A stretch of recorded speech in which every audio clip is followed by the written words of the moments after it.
શ્રાવણ મહિનાના છેલ્લા સોમવારે એટલે કે 5મા સોમવારે શિવલિંગ પરથી ચૂપચાપ ઉઠાવી લાવો આ ગુપ્ત વસ્તુ। હર હર મહાદેવ। ભગવાન ભોળાનાથની કૃપા તમારા પર અને તમારા પરિવાર પર હંમેશા બની રહે। આજના આ વિડીયોમાં અમે તમને જણાવવા જઈ રહ્યા છીએ કે શ્રાવણ મહિનાના છેલ્લા સોમવારે એટલે કે 5મા સોમવારે શિવલિંગ પરથી ચૂપચાપ વસ્તુ ઉઠાવી લાવો। જો તમને આ એક ગુપ્ત વસ્તુ શિવલિંગ પરથી ચૂપચાપ ઉઠાવી લાવશો તો તમારી બધી જ મનોકામના પૂર્ણ થશે। શ્રાવણ મહિનાનો છેલ્લો સોમવાર એટલે કે 5મો સોમવાર 2 સપ્ટેમ્બરના દિવસે છે અને આ જ દિવસે શ્રાવણ મહિનાનો સમાપ્તિ પણ થઈ રહી છે।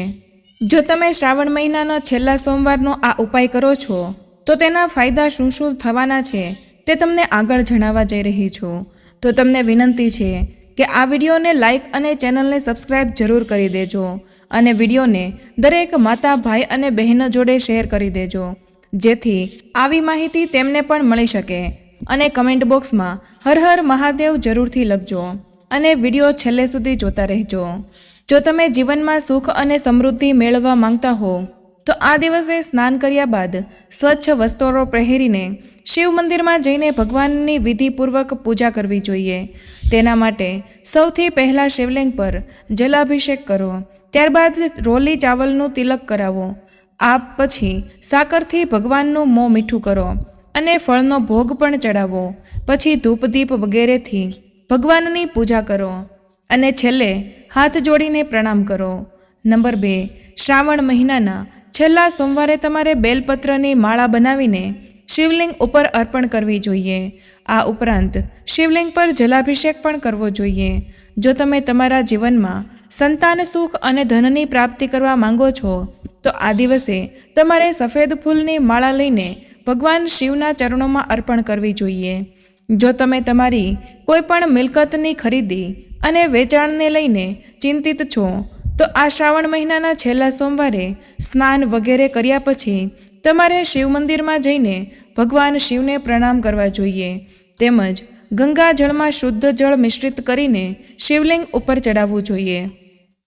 જો તમે તમારા જીવનની સમસ્યાઓથી પરેશાન છો તો આ દિવસે તમારે ભગવાન શિવના મંદિરમાં ચંદન સુગંધિત અગરબત્તી કરવી જોઈએ। જો તમે તમારા જીવનમાં સુખ શાંતિ લાવવા માંગો છો તો તમારા જીવનને ખુશ જોવા માંગો છો તો આ દિવસે તમારે શિવ મંદિરમાં જઈને અને ખાસ કરીને ભગવાન શંકરની પૂજા કરવી જોઈએ અને તેમને લીલા મગ ચડાવવા જોઈએ। તો ચાલો હવે જાણીએ કે એવા કયા કામ છે જે તમારે શ્રાવણ મહિનાના છેલ્લા સોમવારે ભૂલથી પણ ન કરવા જોઈએ કારણ કે આના કારણે મહાદેવ ક્રોધિત થઈ જાય છે। ચાલો જાણીએ એવા કયા કાર્યો છે જે તમારે શ્રાવણ મહિનાના છેલ્લા સોમવારે ભૂલથી પણ ન કરવા જોઈએ કારણ કે તેની તમારા પર ખૂબ જ અશુભ અસર પડે છે। તેથી તમારે આ બાબતોનું વિશેષ ધ્યાન રાખવું જોઈએ। તામસી ભોજનનું સેવન ન કરો। શ્રાવણ મહિનામાં ડુંગળી, લસણ અને માંસનું સેવન ન કરવું જોઈએ। આ સિવાય શ્રાવણ મહિનામાં રીંગણાનું સેવન અને વર્જિત પણ માનવામાં આવે છે। તમને જણાવી દઈએ કે તમે શ્રાવણ મહિનાના કોઈ પણ દિવસે આ વસ્તુઓનો પ્રયોગ કર્યો હશે પરંતુ શ્રાવણ મહિનાના છેલ્લા દિવસે ભૂલથી પણ આ વસ્તુનો ઉપયોગ ન કરવો જોઈએ કારણ કે આ વસ્તુઓનું સેવન કરવું તમારા માટે ખૂબ જ ખરાબ માનવામાં આવશે। શ્રાવણ મહિનાનો છેલ્લો સોમવારે ભૂલથી પણ આ વસ્તુઓનું સેવન ન કરો તો સારું રહેશે અને મહાદેવ પણ તમારા પર પ્રસન્ન થશે અને તમારી બધી જ મનોકામનાઓ પૂર્ણ થશે। નંબર 2, શરીર પર તેલ ન લગાવો। એવું માનવામાં આવે છે કે શ્રાવણ મહિનામાં શરીર પર તેલ ન લગાવવું જોઈએ। તમારે ભૂલથી પણ આવું ન કરવું જોઈએ। એવું કહેવાય છે કે જો તમે આવું કરશો તો મહાદેવ તમારાથી નારાજ થઈ જશે। તેથી શ્રાવણ મહિનામાં ભૂલથી પણ આવા કામ ન કરો તો સારું રહેશે। એટલા માટે શ્રાવણ મહિનાના છેલ્લા દિવસે ભૂલથી પણ આવા કામ ન કરવા જોઈએ। નંબર 3, સવારે સ્નાન કરવાનું ભૂલશો નહીં। શ્રાવણ મહિનામાં સવારે વહેલા ઉઠીને સ્નાન કરવું જોઈએ અને સ્વચ્છ વસ્ત્રો પહેરવા જોઈએ। આખા શ્રાવણ મહિનામાં ભોલેનાથને પાણી અને બેલપત્ર ચડાવવા જોઈએ। આવું કરવું તમારા માટે ખૂબ જ ફળદાયી અને શુભ માનવામાં આવશે। જો તમે સવારે જ સોમવારે આ કરો છો તો તે તમારા માટે ખૂબ જ શુભ માનવામાં આવશે। નંબર 4, એવી માન્યતા છે કે શ્રાવણ મહિનામાં ગાદલા પર ન સૂવું જોઈએ. આ દરમિયાન વ્યક્તિએ જમીન પર સૂવું જોઈએ. તમારે આ વસ્તુઓથી હંમેશ માટે દૂર રહેવાની જરૂર નથી, પરંતુ શ્રાવણ મહિનામાં છેલ્લી સોમવારે ભૂલથી પણ આ કામ ન કરવું જોઈએ, કારણ કે તેને શુભ માનવામાં આવતું નથી. તેથી જો તમે શ્રાવણ મહિનાના છેલ્લા સોમવારે આ વસ્તુથી દૂર રહો છો તો તમને ભગવાન મહાદેવની વિશેષ કૃપા પણ મળશે. નંબર 5, વાળ કે દાઢી ન કાપવી જોઈએ. શ્રાવણ મહિનામાં વાળ અને દાઢી ન કાપવા જોઈએ. તમારે આ બધી વસ્તુઓથી દૂર રહેવું પડશે. જો શક્ય હોય તો તમે આ બાબતોને બીજા કોઈ દિવસે માટે કરી શકો છો, પરંતુ જો તમે આ શ્રાવણ મહિનાના છેલ્લા સોમવારે ન કરો તો વધારે સારું રહેશે. તો તે તમારા માટે ખૂબ જ સારું રહેશે, કારણ કે જે શ્રાવણ મહિનાના છેલ્લા સોમવારે આવું કરે છે તેનું આખું જીવન બરબાદ થઈ જાય છે, કારણ કે શ્રાવણના સોમવારના દિવસે ભૂલથી પણ આ કામ ન કરવું જોઈએ. ભગવાન શિવ પણ તમારાથી ગુસ્સે થાય છે અને તેનાથી તમારા પર ખૂબ જ નકારાત્મક અસર જોવા મળી શકે છે. તેથી શ્રાવણના સોમવારે તમારે આ વસ્તુઓથી દૂર રહેવું જોઈએ અને શ્રાવણ સોમવારે તમારે એવું કંઈ ન કરવું જોઈએ જેનાથી ભગવાન શિવ ક્રોધિત થાય. તેથી તમારે આ વસ્તુઓથી અંતર જાળવવું પડશે.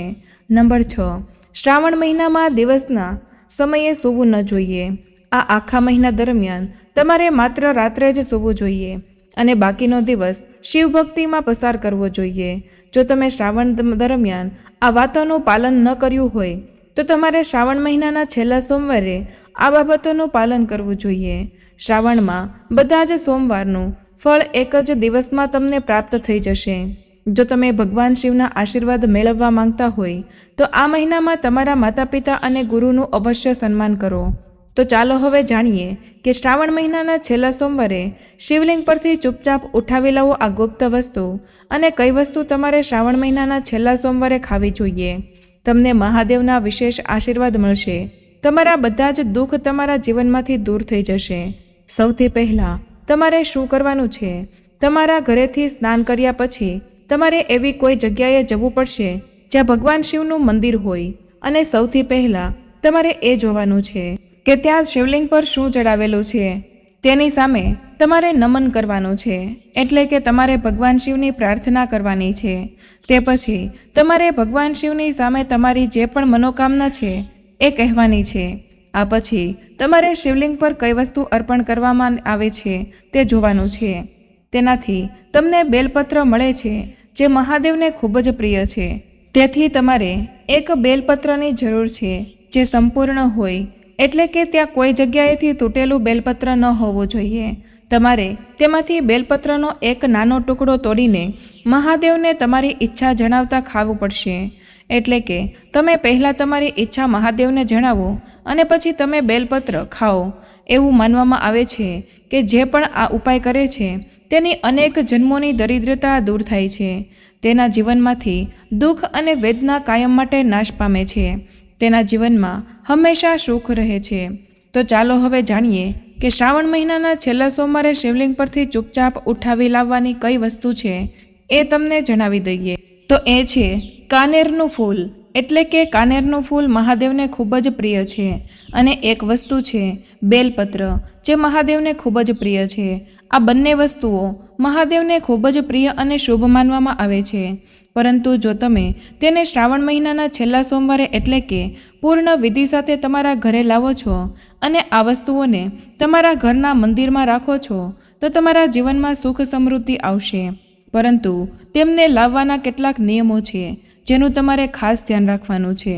તમારે તમારા ઘરમાં આ બે વસ્તુઓ કેવી રીતે લાવવી જોઈએ? સૌથી પહેલાં તમારા ઘરની નજીક જ્યાં પણ શિવલિંગ છે એટલે કે મહાદેવનું મંદિર છે, તમારે ત્યાં જઈને જોવાનું છે કે મહાદેવના શિવલિંગ પર કઈ વસ્તુઓ અર્પિત કરેલી છે. ત્યાં જઈને આ બધી જ વસ્તુઓ જોયા પછી એક વાતનું ધ્યાન રાખો કે તમારે કોઈ પણ વસ્તુને હાથ ન લગાવવો જોઈએ, પરંતુ આ પહેલાં તમારે એક મંત્રનો જાપ કરવો પડશે અને પછી જ તમારે આ વસ્તુ તમારા હાથમાં લેવાની છે. એટલે કે તમારે તેને તમારા ઘરે લાવવાની છે. આવો અમે તમને જણાવી દઈએ કે મંત્ર એક ગુપ્ત મંત્ર છે જે તમારે એ વસ્તુઓ ઉપાડતા પહેલાં બોલવાનો છે. ઓમ ત્રંબકમ યજામહે સુગંધિમ પુષ્ટિવર્ધનમ ઉર્વા રૂકમિવ બંદનામ મૃત્યોર મોક્ષીય મામૃતામ. જ્યારે તમારે આ વસ્તુ લેવાની છે ત્યારે તમારે આ મંત્રનો જાપ અવશ્ય કરવો, તો જ તમને આનું ફળ મળશે. જો તમે આ મંત્રનો જાપ નહીં કરો તો તમને કંઈ પણ પ્રાપ્ત થવાનું નથી. તેથી તમારે આ મંત્રનો વિશેષ રૂપથી જાપ કરવો જોઈએ. હવે આ મંત્રનો જાપ કર્યા પછી તમારા ઘરે તે વસ્તુ લાવવાની છે, પરંતુ તે પહેલાં અમે તમને જણાવી દઈએ કે જ્યારે પણ તમે આ વસ્તુઓને તમારા ઘરમાં રાખો છો તો તમારે આ મંત્રનો વધુ એકવાર જાપ કરવો જોઈએ. શ્રાવણ મહિનામાં છેલ્લા સોમવારે તે ખૂબ જ પવિત્ર અને શુભ માનવામાં આવે છે, અને જો તમે આ દિવસે આ મંત્રનો જાપ કરતી વખતે મહાદેવના મંદિરમાંથી કંઈ પણ એક વસ્તુ ઘરે લઈને આવ્યા હોય અને તેને તમારા મંદિરમાં રાખવા જઈ રહ્યા હોય તો આ મંત્રનો વધુ એકવાર જાપ જરૂર કરવો. આ ઉપાય કરવાથી તમારી દરેક મનોકામના પૂર્ણ થશે, તમારા ઘરમાં સુખ અને શાંતિ આવશે. મહાદેવની કૃપા તમારા પરિવાર પર હંમેશા બની રહેશે. જો તમને આ વિડીયો પસંદ આવ્યો હોય તો કૃપા કરીને આ વિડીયોને લાઇક કરજો, તમારા મિત્રો જોડે શેર કરજો, અને ચેનલ પર પહેલીવાર આવ્યા હોય તો ચેનલને સબસ્ક્રાઇબ કરવાનું ભૂલશો નહીં, જેથી આવા માહિતીપ્રદ વિડીયો તમને હંમેશા મળતા રહે. મળીએ એક નવા વિડીયો સાથે. ત્યાં સુધી બધાને હર હર મહાદેવ. ધન્યવાદ.